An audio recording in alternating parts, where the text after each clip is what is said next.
الحمدللہ الحمدللہ وکفی والصلاة والسلام علی عباده الذین اصطفی اما بعد اللہم صلی علی سیدنا محمد وعلی آل سیدنا محمد وبارک وسلم۔ دنیا کے اندر وہ انسان جن کے سامنے دنیا کی بے ثباتی ظاہر ہو جاتی ہے، دنیا کی حقیقت ان کے سامنے آشکارا ہو جاتی ہے، اور جن کو آخرت کی فکر دامنگیر ہو جاتی ہے، تو وہ انسان دنیا کو ہیچ بھی نہیں سمجھتے، کچھ بھی اس کو نہیں سمجھتے۔ وہ لمحہ بلمحہ ہر آن اس فکر میں ہوتے ہیں کہ ہماری آخرت کا کیا بنے گا، غمگین ہوتے ہیں، فکر مند ہوتے ہیں۔ اور غم دو قسم کے ہوتے ہیں۔ علامہ ابو اللیث سمرقندی نے فرمایا کہ ایک غم مفید ہوتا ہے، دوسرا غم مضر ہوتا ہے۔ دنیا کا جو غم ہے یہ مضر ہے، نقصان دہ ہے کہ اگر دنیا کی کوئی چیز نہیں ملتی ہے، کوئی بھی سامان، کوئی متاع، عورت ہے، کوئی بھی چیز ہے، دولت ہے، جاب ہے، نوکری ہے، ملازمت ہے، اگر نہیں ملتی ہے اور اس کا انسان غم کرے تو یہ مضر یعنی نقصان دہ ہے۔ آخرت کا غم کرنا یہ مفید اور فائدہ مند ہے کہ میری آخرت کا کیا بنے گا۔ اسی طرح اللہ والوں کے سامنے دنیا جو ہے وہ اس کی بے ثباتی ظاہر ہو جاتی ہے، اور ان کو ہر وقت آخرت کی فکر دامنگیر ہوتی ہے۔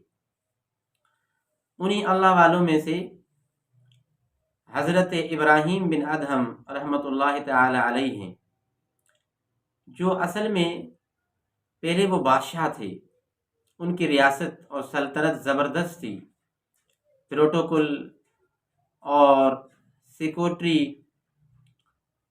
محافظ اور محل، نوکر چاکر، سب کچھ اسباب عیش ہر قسم کا ان کے پاس موجود تھا۔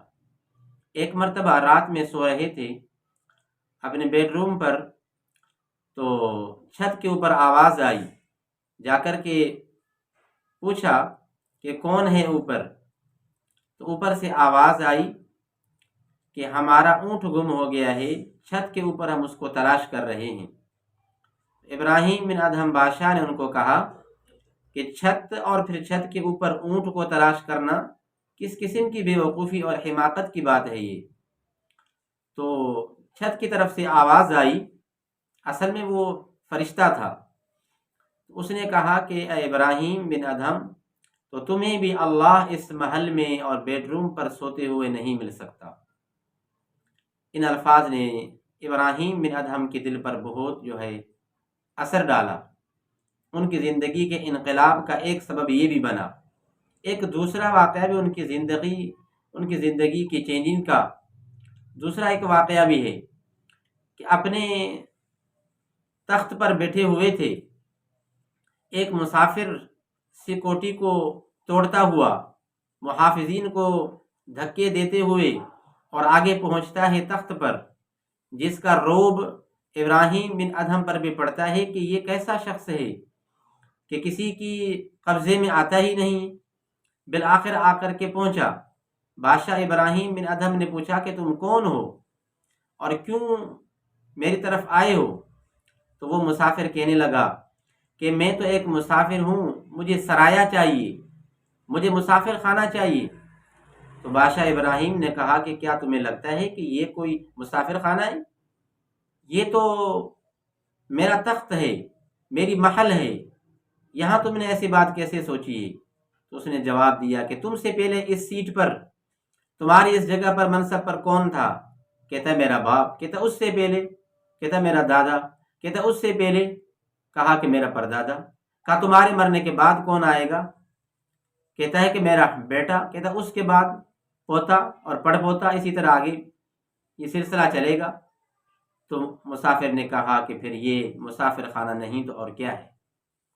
ان دو واقعات نے حضرت ابراہیم بن ادہم کے دل پر بڑا اثر کیا، اور یہ ان کے کلمات اور یہ واقعات مؤثر ثابت ہوئے، چنانچہ ایک مرتبہ رات میں کسی کو بتائے بغیر نکل پڑے اور فقیری درویشی کی زندگی گزارنے لگے اور اللہ والے بن گئے۔ ابراہیم بن ادہم امام ابو حنیفہ کے شاگردوں میں سے ہے۔ اسی طرح پھر ان کے درویشی کی زندگی کے بعد کئی سالوں کے بعد وزیر آئے، ان کی بادشاہت کے سلطنت کے لوگ وہاں سے ایک لشکر کی صورت میں آئے، آ کر کے ڈھونڈتے ہوئے تلاش کرتے ہوئے ابراہیم بن ادہم سے ملے، ملاقات ہوئی اور عرض کیا، انہوں نے ریکویسٹ کی کہ حضرت آپ واپس چلیں اور اپنی سلطنت کو آپ سنبھالیں۔ ابراہیم بن ادہم مسلسل انکار کرتے رہے اور ان کا اصرار بڑھتا رہا۔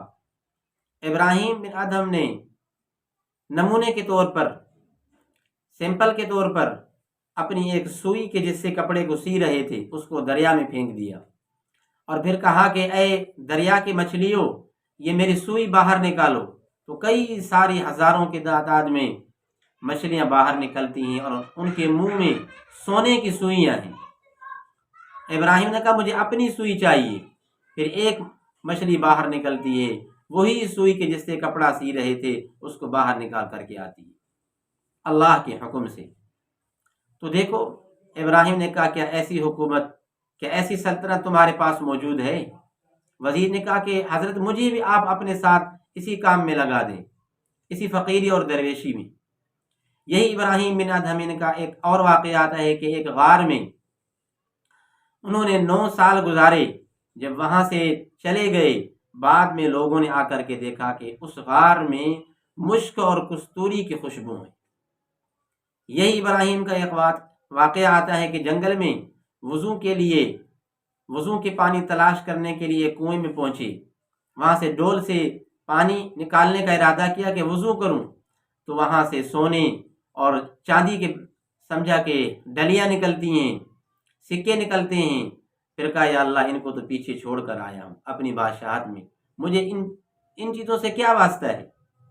پھر دوبارہ اس طرح تیسری مرتبہ پھر جواہر نکلتے ہیں، سونا کبھی نکلتا ہے، پھر آخر میں پانی نکلا اور پھر اس سے آپ نے وضو فرمایا۔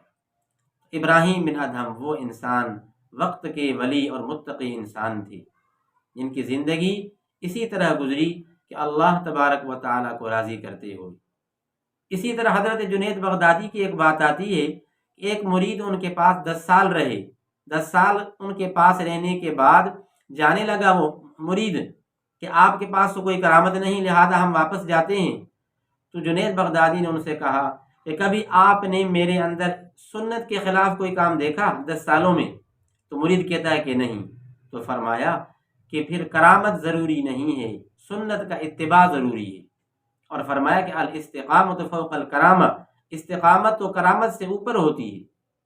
اسی طرح حضرت رابعہ بصری کا ایک واقعہ آتا ہے کہ ان کی وفات کے بعد کسی کو خواب میں آیا، اس نے حضرت رابعہ بصری رحمہ اللہ سے پوچھا کہ آپ کا کیا بنا، نجات ہوئی نہیں ہوئی؟